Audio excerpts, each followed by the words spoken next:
Buenas tardes, hoy vamos a desarrollar la unidad 8 que corresponde a condensación atmosférica.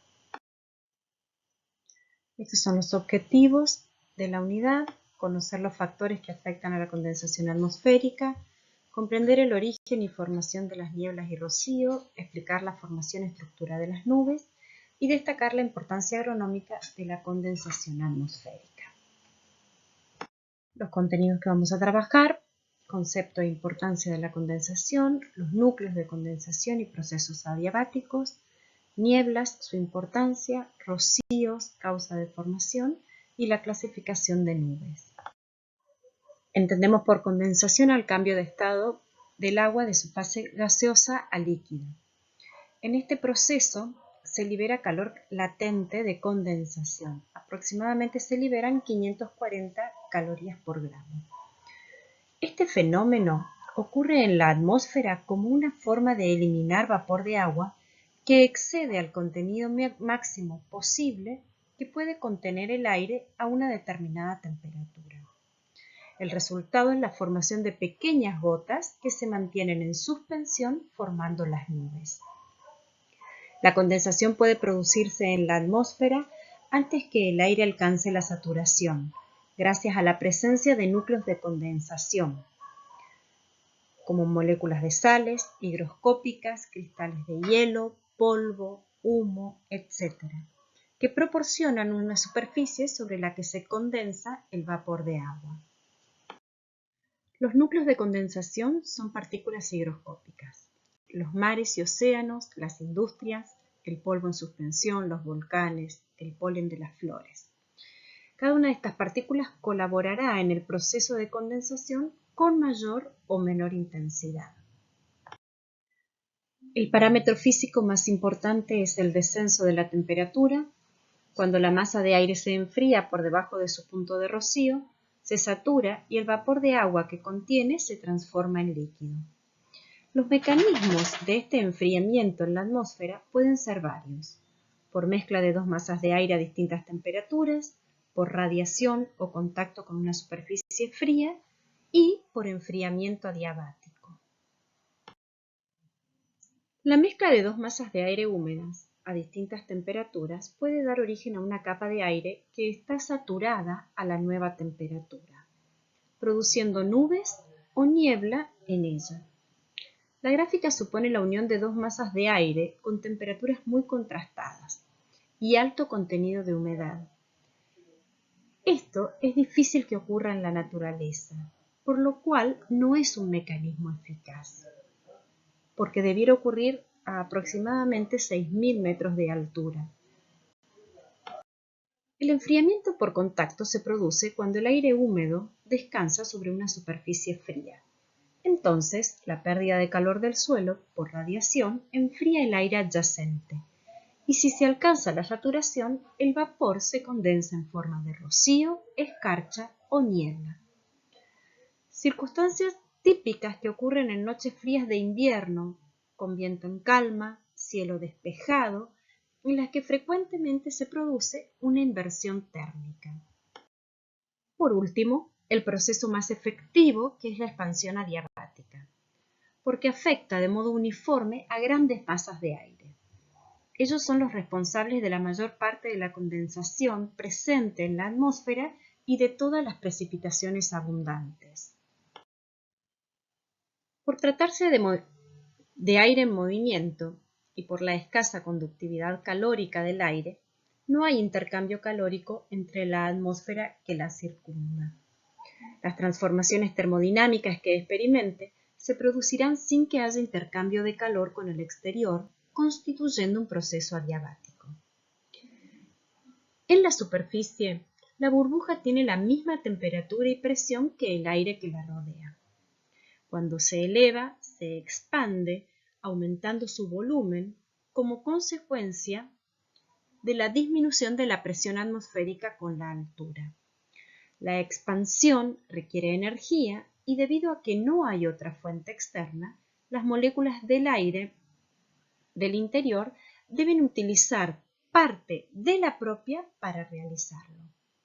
El resultado es una disminución de la temperatura producida, no por una pérdida de energía, sino por una transformación de la misma. En el descenso del aire se produce la situación inversa. Siempre que el aire en la burbuja tenga un contenido de humedad inferior a la saturación, la variación o gradiente de temperatura con la altura tendrá un valor constante de aproximadamente menos 1 grado cada 100 metros que asciende y se calentará en igual proporción al descender. A esto lo conocemos como gradiente adiabático seco o gas. El enfriamiento provocado por el ascenso determina un aumento de la humedad relativa y un acercamiento al punto de rocío. Si la disminución continúa hasta sobrepasar dicho punto, comienza a producirse la condensación del vapor de agua que excede al de saturación, liberándose dentro de la burbuja el calor latente de condensación, compensando parcialmente el descenso térmico, que será entonces menor, se denomina gradiente adiabático húmedo. Dado que la parcela de aire saturado ascendente va perdiendo vapor de agua, pues lo transforma en agua líquida, cada vez se condensa menor cantidad de vapor. En consecuencia, el gradiente adiabático húmedo no es constante y se acerca al seco a medida que la burbuja se enfría. Podríamos considerar que el gradiente es de menos 0,65 grados centígrados cada 100 metros. Las condiciones de inestabilidad o estabilidad se determinan comparando el gradiente real de temperatura del aire, es decir, la temperatura del aire a distintas alturas en un momento dado, con el gradiente adiabático seco y el gradiente adiabático húmedo, que indican la temperatura que podría adquirir el aire no saturado o el saturado si por algún motivo comenzaran un movimiento vertical ascendente. Luego de elevarse a cierta altura, si la masa de aire en movimiento adquirió una temperatura menor que la del aire que la rodea, tenderá a bajar por más densa y su condición será de estabilidad, ya que resiste el movimiento vertical.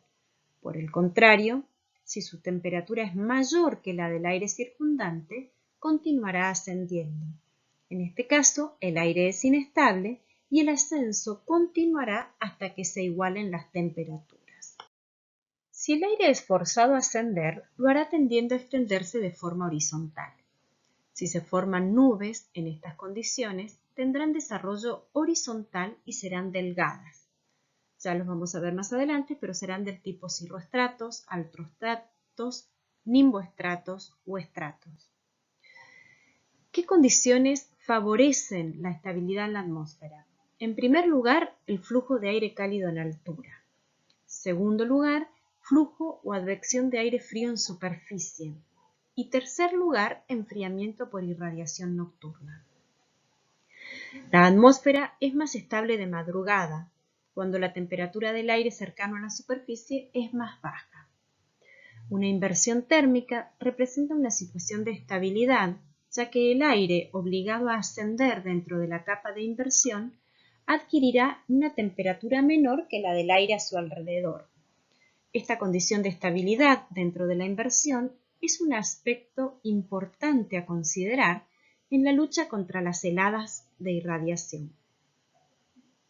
Cuando el aire frío en superficie alcanza la saturación, puede producirse rocío o escarcha si la temperatura es menor a los 0 grados, nieblas o neblinas.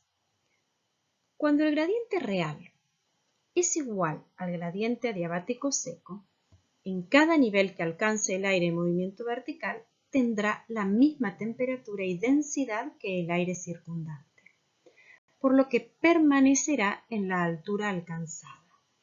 A esta condición la conocemos como estabilidad o equilibrio. Cuando el gradiente real es mayor que el gradiente adiabático seco y el gradiente adiabático húmedo, se produce una situación de inestabilidad absoluta. La burbuja de aire en movimiento siempre está más caliente que el aire a su alrededor, por lo que tiende a continuar su movimiento ascendente. Ocurre en la capa superficial cerca del suelo en días soleados y calurosos. Lo que ocurre con mayor frecuencia es que la inestabilidad esté determinada por condiciones hídricas de aire en movimiento. Cuando el gradiente real se encuentra entre el gradiente adiabático seco y el gradiente adiabático húmedo, se produce un caso de inestabilidad condicionada, ya que el aire en movimiento tendrá una condición de equilibrio distinta según se encuentre saturado o no. Si el aire no está saturado, tendrá condición estable, pero el aire saturado alcanzará condición de inestable. La humedad al condensarse adquiere formas diversas, entre las que están las nubes, niebla, rocío, escarcha, etc. Las de mayor relevancia como elementos del tiempo son las nieblas y las nubes. Las primeras se originan cerca de la superficie del suelo y van asociadas a condiciones de estabilidad del aire. Las nubes se forman en altitud por los movimientos ascendentes del aire y en consecuencia se relacionan con la inestabilidad atmosférica. En la altura, el principal producto de la condensación son las nubes. Se presentan con formas y aspectos muy diversos. Las podemos clasificar por géneros, en cirrus, altocúmulos, cumulonimbus. Las nubes se forman cuando el aire asciende y se enfría lo suficiente como para que se sature. El exceso de humedad se condensa sobre núcleos de condensación y se forman minúsculas gotitas de agua. En la superficie, el resultado de la condensación es diferente, sobre todo relacionadas con la dinámica del aire. Necesitan que exista un mínimo movimiento de aire y en lo posible calma. El principal producto de la condensación en superficie son las nieblas, neblinas, rocío y las heladas. A las nubes las podemos clasificar por su forma o por la altura en la cual se forman. Por su forma, como decíamos recién, tenemos los cirrus, nimbus, cumulus, stratus y entre ellas se pueden combinar, y por la altura en función de la altura donde se ubican. Nubes superiores, aquellas que están entre los 6 y los 12 kilómetros de altura, nubes medias entre los 2 y 6 kilómetros, nubes bajas entre 0 y 2 kilómetros y las nubes de desarrollo vertical entre los 0 y 5 kilómetros. Esta filmina no hace más que completar la clasificación que veíamos en la anterior, donde vemos la relación entre la clasificación de las nubes por su forma y altura. Cuando hablamos de la condensación en superficie, decíamos que estaban las nieblas y las neblinas. La diferencia entre estas está en que las nieblas es la suspensión de gotas de agua muy pequeñas en el aire que generalmente reducen la visibilidad horizontal en una superficie menor a 1 kilómetro. Mientras que la neblina es la misma suspensión de gotas de aguas pequeñas en el aire, pero reducen la visibilidad en una superficie mayor a 1 kilómetro. Cuando alcanzamos la temperatura del punto de rocío y el agua condensa sobre la superficie, es cuando vemos el depósito de gotas de agua sobre objetos ubicados en el suelo o próximos a ellos. El instrumental que se utiliza para la medición del rocío es el drosómetro. Si el mismo tiene la capacidad de graficar con una pluma inscriptora sobre una faja, se denomina drosómetro. También podemos encontrar en pequeñas centrales micrometeorológicas aquellos que tienen el sensor para hoja mojada que tienen la capacidad de medir la cantidad de rocío que se ha depositado en las hojas. Y aquí les dejo nuevamente la bibliografía. La misma está disponible en el aula virtual para estudiar este